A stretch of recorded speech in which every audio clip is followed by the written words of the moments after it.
Ang unang sulat ni Pablo kay Timoteo. Unang kabanata. Mula kay Pablo na apostol ni Kristo Jesus, ayon sa utos ng Diyos na ating tagapagligtas, at ni Kristo Jesus na ating pag-asa. Kay Timoteo na tunay kong anak sa pananampalataya. Sumaiyo nawa ang pagpapala, habag at kapayapaan buhat sa Diyos Ama at kay Kristo Jesus na ating Panginoon. Gaya ng itinagubiling ko sa iyo, bago ko pumunta sa Macedonia, ibig kong manatili ka sa Efeso upang sabihan mo ang ilang tao diyan na huwag magturo ng maling aral at huwag nilang pag-aksayahan ng panahon ng mga alamat at mahabang talaan ng mga angkan. Yan ay pinagmumulan lamang ng mga pagtatalo at hindi nakakatulong sa tao upang matupad ang plano ng Diyos sa pamamagitan ng pananampalataya. Ang layunin ng tagubiling ito ay upang magkaroon kayo ng pag-ibig na nagmumula sa pusong dalisay, malinis na budhi at tapat na pananampalataya. May ilang tumalikod sa mga bagay na ito at nalulong sa walang kabuluhang pakikipagtalo. Ibig nilang maging tagapagturo ng kautusan, gayong hindi naman nila nauunawaan ang kanilang sinasabi at ang kanilang ipinagpipilitang ituro. Alam naman natin ang kautusan mabuti kung ginagamit sa tamang paraan. Alalahanin nating ang kautusan ay hindi ginawa para sa mabubuting tao, kundi para sa mga walang kinikilalang batas at mga kriminal, para sa mga hindi kumikilala sa Diyos at mga makasalanan, para sa mga lapastangas sa Diyos at walang hilig sa kabanalan, para sa mga mamamatay tao at pumapatay ng sariling ama o ina. Ibinigay rin ang kautusan para sa mga mahihilig sa kahalayan at nakikiapit sa kapwa lalaki, para sa mga kidnapper, para sa mga sinungaling, at mga saksing hindi nagsasabi ng totoo. Ang kautusan ay ibinigay para sa lahat ng mga sumasalungat sa mabuting aral. Ang aral na ito'y ayon sa magandang balita na ipinagkatiwala sa akin ng dakila at mapagpalang Diyos. Nagpapasalamat ako sa ating Panginoong Hesukristo na nagbibigay sa akin ng lakas, dahil itinuring niya akong karapat-dapat na maglingkod sa Kanya. Kahit na noong unay nilapastangan, inusig at nilait ko siya. Sa kabila nito'y nahabag sa akin ng Diyos, sapagkat hindi ko nalalaman ang aking ginagawa noong ako'y hindi pa sumasampalataya. Sumagana sa akin ang kagandahang loob ng ating Panginoon at ipinagkaloob niya sa akin ang pananampalataya at pag-ibig na natatagpuan sa ating pakikipag-isa kay Kristo Jesus. Totoo ang pahayag na ito at dapat paniwalaan ng lahat, na si Kristo Jesus ay dumating sa sanlibutan upang iligtas ang mga makasalanan, at ako ang pinakamasama sa lahat. Ngunit akong pinakamasama ay kinahabagan upang ipakita ni Kristo Jesus kung gaano siya katiyaga at maging halimbawa ito sa mga sasampalataya at bibigyan ng buhay na walang hanggan. Purihin natin at walhatiin magpakailanman ang iisang Diyos, Haring walang hanggan, walang kamatayan at di nakikita. Amen. Timoteo, anak ko, ang mga bagay na ito'y itinatagubilin ko sa iyo ayon sa mga pahayag na sinabi tungkol sa iyo, upang sa pamamagitan ng mga ito ay masigla kang makipaglaban. Nataglay ang matibay na pananampalataya at malinis na budhi. May mga taong hindi sumunod sa kanilang budhi, at dahil dito, ang pananampalataya nila ay natulad sa isang barkong nawasak. Kabilang sa mga iyon sina Himeneo at Alejandro. Kaya ipinaubaya ko na sila kay Satanas upang matigil na kanilang paglapastangan sa Diyos. Ikalawang kabanata.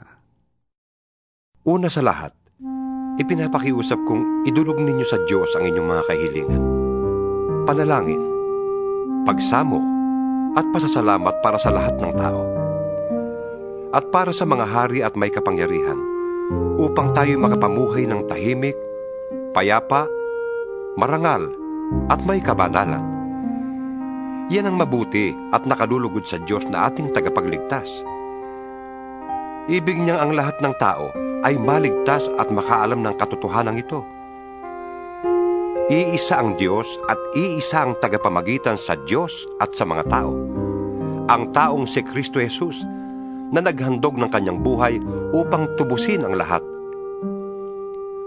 Ang katotohanan ito ay pinatunayan sa takdang panahon.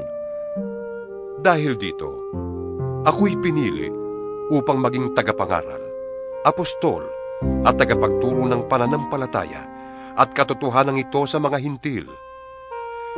Totoo ang sinasabi kong ito at hindi ako nagsisinungaling. Ibig kong ang mga lalaki sa lahat ng dako ay manalangin ng may malinis na puso, walang sama ng loob at galit sa kapwa.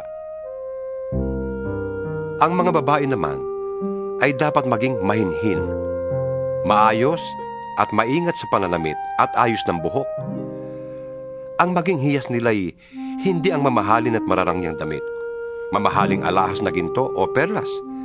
Sa halip, ang maging gayak nila ay mabubuting gawa, gaya ng nararapat sa mga babaeng itinuturing na makadiyos.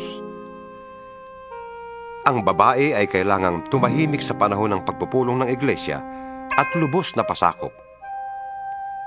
Hindi ko sila pinapayagang magturo o mamuno sa lalaki, kundi dapat silang tumahimik, sapagkat si Adan ang unang nilalang bago si Eva. At hindi si Adan kundi si Eva ang nadaya at nagkasala. Ngunit maliligtas ang babae sa pagsisilang ng sanggol kung magpapatuloy siya sa pananampalataya, pag-ibig, kabanalan at maayos na pamumuhay. Ikatlong kabanata. Totoo ang pahayag na ito, na ang nagnanais na maging tagapangasiwa sa iglesia ay naghahangad ng mabuting gawain. Kaya nga, ang isang tagapangasiwa ay kailangang walang kapintasan. Isa lamang ang asawa, marunong magpigil sa sarili, maingat, kagalang-galang, bukas ang tahanan sa iba, at may kakayahang magturo. Hindi siya lasenggo, hindi marahas, kundi mahinahon, hindi mahilig makipag-away, at hindi maibigin sa salapi. Dapat, mahusay siyang mamahala sa sariling pamilya, iginagalang at sinusunod ng kanyang mga anak. Sapagkat paano siya makapangangasiwa ng maayos sa iglesia ng Diyos kung hindi niya mayayos ang sarili niyang pamilya? Kailangang siya matagal ng mananampalataya, sapagkat kung hindi, baka siya maging palalo at mapahamak na gaya ng dyablo. Bukod dito, kailangang siya may mabuting patotoo sa paningin ng mga hindi sumasampalataya upang di siya mapintasan at hindi mahulog sa bitag ng dyablo.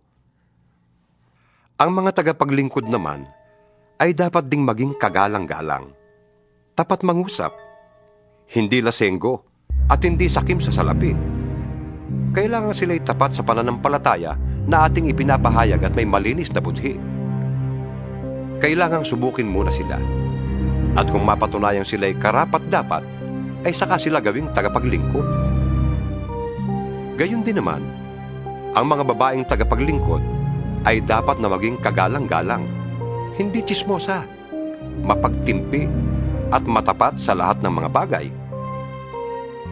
Ang mga tagapaglingkod sa iglesia ay dapat isa lamang ang asawa at maayos mga siwa sa kanyang mga anak at sambahayan. Ang mga tagapaglingkod na tapat sa tungkulin ay iginagalang ng mga tao at buong tiwalang makapagpapahayag tungkol sa pananampalataya kay Kristo Jesus. Umaasa akong magkikita tayo sa lalong madaling panahon. Ngunit isinulat ko ang mga ito upang kung hindi ako makarating agad, ay malaman mo kung ano dapat na maging ugali ng mga taong kabilang sa sambahayan ng buhay na Diyos sa iglesia na haligi at saligan ng katotohanan.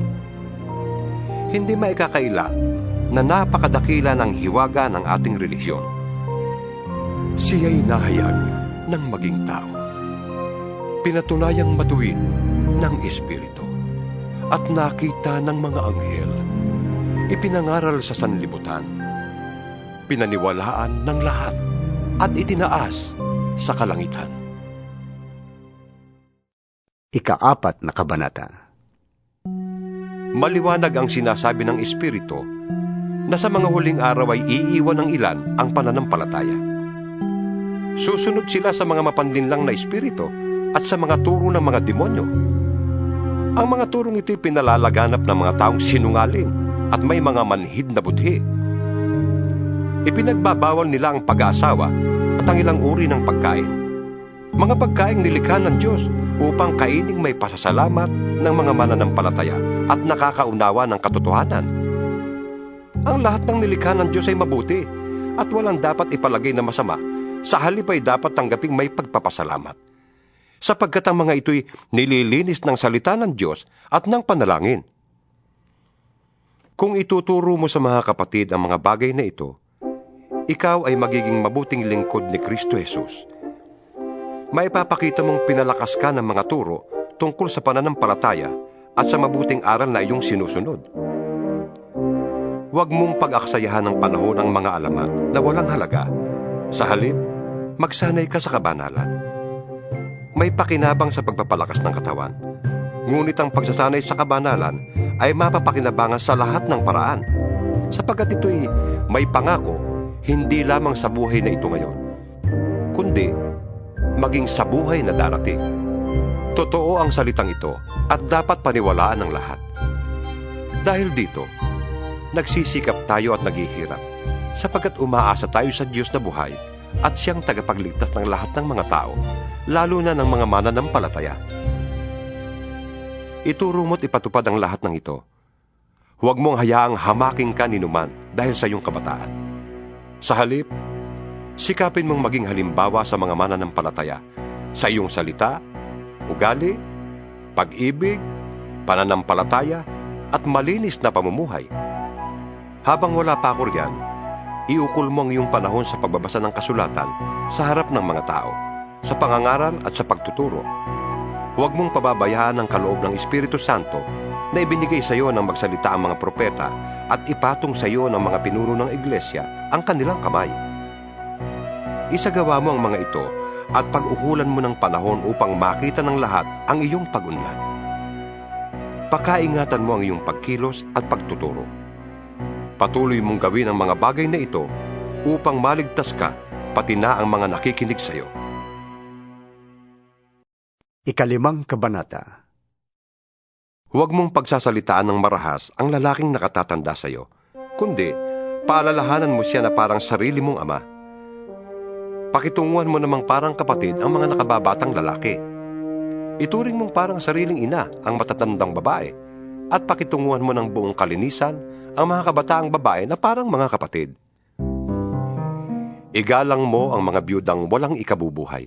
Subalit, kung ang isang biyuda ay may mga anak o apo, sila ang unang dapat kumalinga sa kanya bilang pagtanaw ng utang na loob, sapagkat ito'y nakalulugod sa Diyos.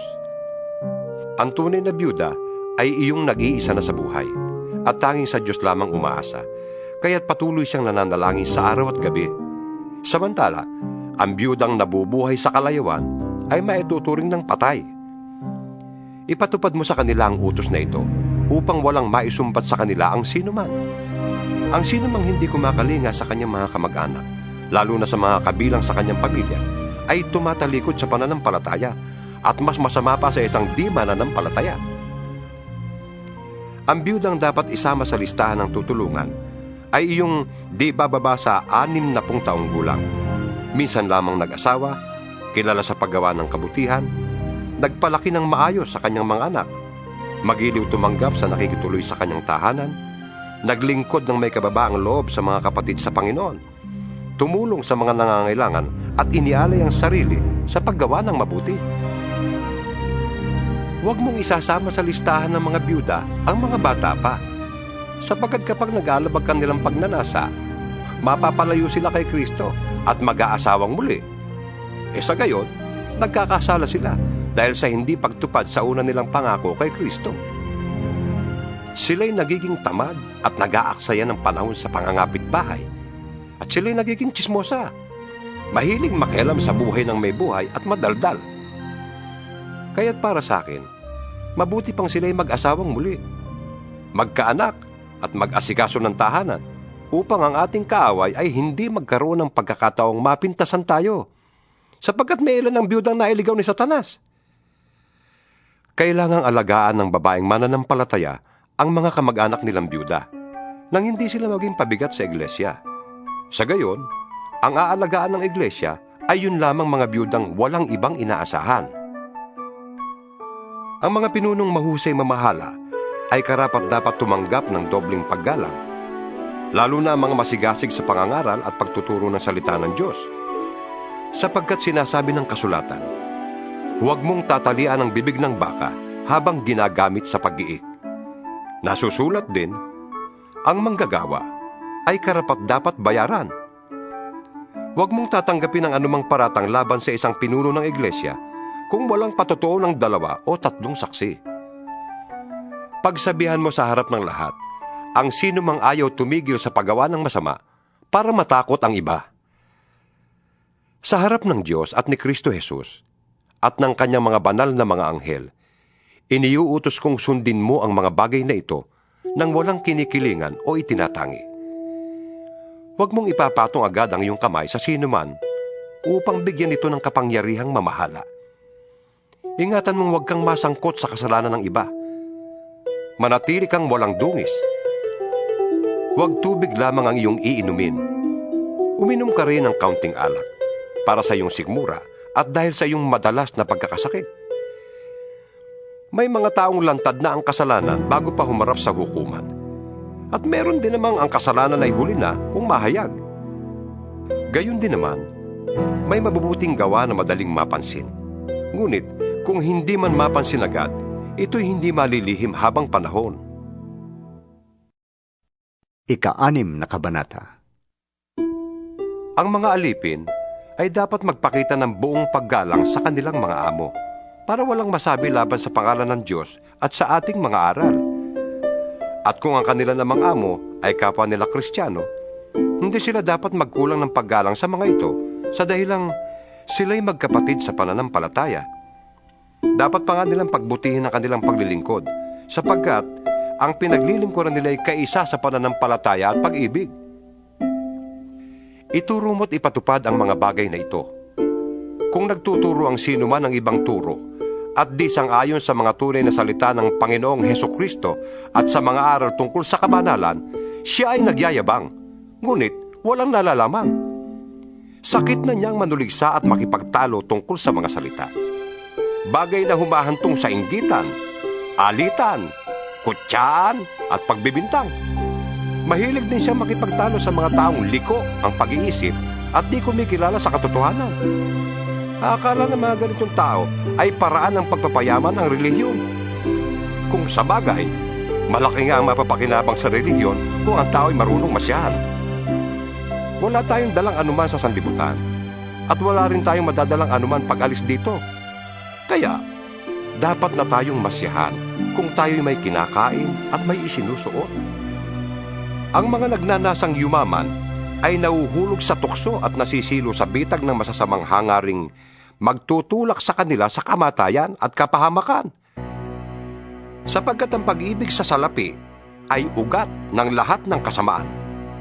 Dahil sa paghahangad na yumaman, may mga taong nalalayo sa pananampalataya at nasasadlak sa maraming kapighatian. Ngunit ikaw na lingkod ng Diyos, umiwas ka sa mga bagay na ito. Sikapin mong mamuhay ng matuwid, may kabanalan, pananampalataya, pag-ibig, pagtitiis at kahinahunan. Ipaglaban mo ng puspusan ng pananampalataya. Manangang kang mabuti sa buhay na walang hanggan dahil diyang katinawag ng Diyos nang ipahayag mo sa harap ng maraming saksi ang iyong pananalig kay Kristo. Hindi uutos ko sa iyo, sa ngalan ng Diyos na nagbibigay buhay sa lahat, at sa harap ni Kristo Jesus na nagbigay ng mabuting patotoo kay Poncio Pilato. Sundin mong mabuti ng may katapatan ang mga iniutos sa iyo hanggang sa pagbabalik ng Panginoong Hesukristo. Siya'y darating sa panahong itinakda ng mapagpala at makapangyarihang Diyos, Hari ng mga hari at Panginoon ng mga Panginoon. Siya lamang ang walang kamatayan at nananatili sa liwanag na di matitigan.